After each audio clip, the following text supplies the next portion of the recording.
Hello, my second grade reading friends. How are we today? I thought I would bless you with a video so you could see my face and the funny faces I make. So, in reading this week, we are going to actually finish our story, The Crow and the Pitcher. We have some workbook pages to do, but first, today we're just going to sit with our books and you're going to follow along as Mrs. Connor reads you the story. Now, I'll probably have a few questions at the end that you can answer on a pod just to make sure you're following along with me. So you need your reading book. And I don't have a little kid book. This is my teacher book. Page 71 is where we left off. And we had met two characters the last time we were here together. We had met the crow. If you said the crow at home, you are right. And we met the wren, right? Two different types of birds, okay? And when we left off, we were talking about how hot it was there, right? It was scorching. So I want to review our vocab words one time. So we have the word fluttered, blazed, scorching. That's a really good descriptive word of how hot it is. Perched. Who was perched on the branch? The wren, and he yawned and was looking down at the crow. Feathers, because birds have feathers, right? And headed in that direction. And that was our vocab words for this section or this story.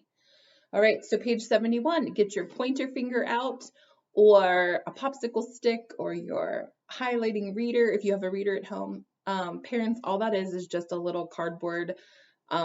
It's like a rectangle and it has colored plastic in the middle. It just kind of highlights the sentence they're reading. Whatever you have at home, some kids don't, they just follow along with their eyes. In second grade though, especially some of you definitely need that pointer finger because I want you following along, sounding out every word that Mrs. Connor reads to you. And this is just kind of a nice intro to reading this week. Just sit and relax and read the story with me, but be following along, okay? All right, so we're on page 71 and we see Crow and Wren looks like he's talking to Crow. So we're going to read to find out what is going on, okay? Scorching indeed, said Wren, makes it mighty hard to take a nap. He fluttered down to the ground and blinked at Crow. You new to these parts? Crow nodded. Yes, sir. I'm headed to Rainbow Bluff. He watched a cloud of dust rise up into the sky and scatter. Is it always so hot here? He asked. I'm very thirsty. Where can I get a drink of water? Wren pecked at an ant, but missed. Well, he said, there is a pitcher near what used to be the brook. There's water inside, but I don't think you can get to it. I've tried more than once. Come with me and I'll show you where it is. Did you happen to hear and see two of our vocab words? I mean, three. I missed one. I'm sorry. Scorching, headed, and fluttered. Okay, so now that we've talked about the words and what they mean, we got to see them in our story. And now they kind of like, oh yeah, it kind of makes sense. Okay. All right, turn the page with me. Page 72. Crow flapped his wings and ruffled his dusty feathers. He hopped slowly to the pitcher, perched on the rim, and peeked in. Deep inside lay some water. Water, he said.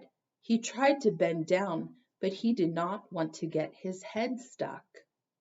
You see, said Wren, tapping his foot, you can't reach down far enough to drink the water. And if you tip the pitcher, the water will spill on the ground and be lost. Wren marched around the pitcher. They have a problem, don't they? What story did we just read where they had a problem? To market. If you said to market, you're right. The farmer, I forget his name, Fritz, he had a problem, but he came up with a solution.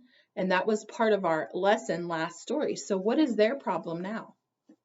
They can't what? They don't know how to get the water because the level is too low. And if he sticks his head down in the pitcher, it might get stuck.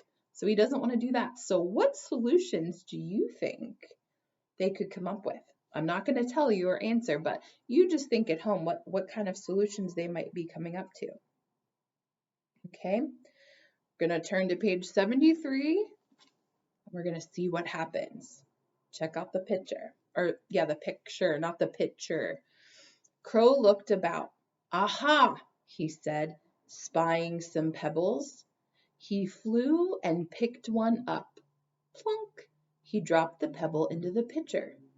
What are you doing? Asked Wren, watching Crow get more pebbles. Before we continue, what do you think he's doing? He's going to put pebbles in the water, but how's that going to help it rise? Crow dropped each pebble into the pitcher. Plunk, plunk. Bit by bit, the water rose to the top of the pitcher. Here's a science lesson. So all those pebbles he's dropping down into the water takes up space, and it helps to push the water up to the top of the pitcher. That's a very clever solution. He stopped and perched on the rim once more.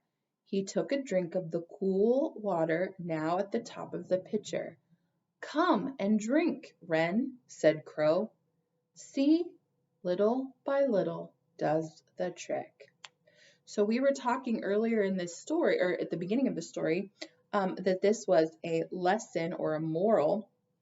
And one of the questions is, what is the lesson or moral we can learn from this fable? And it just said at the very end here, the last two lines, it said, little by little does the trick, or step by step gets the job done, right? We do that in school all the time. Mrs. Connor does that all the time. Your parents probably do that. We do little tiny things. Maybe you have to do this chore and this chore and this chore, but after doing that whole list, all of your chores are done, and little by little, you got everything done you needed to get done, right? I do the same thing. I have a checklist this long, and I have to go through every little step by step. But then when it's done, that feeling of completeness and accomplishment is so good. Okay, very good. So Crow came up with this solution. He's smart, right? And did it work?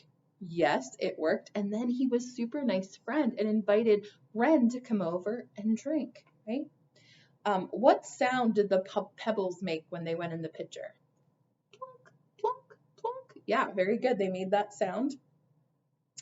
Was Wren curious about what the crow was doing? Yeah, because he said, what are you doing? And I'm guessing sometimes when you are wondering what someone's doing, you're kind of watching and you're kind of given one of these looks. What are they doing over there? Okay. That's it, guys. That's the end of our story. Did you learn a lesson? Yeah, very good. Tomorrow, we're going to meet back here. We're going to review some things from our story and our vocab words. We're going to complete 2 worksheet pages. And then that's it through Wednesday, and then we'll have more activities at the end of the week. Okay? Thanks, guys, for your attention. I miss seeing all of you, and I hope you're all well. Bye.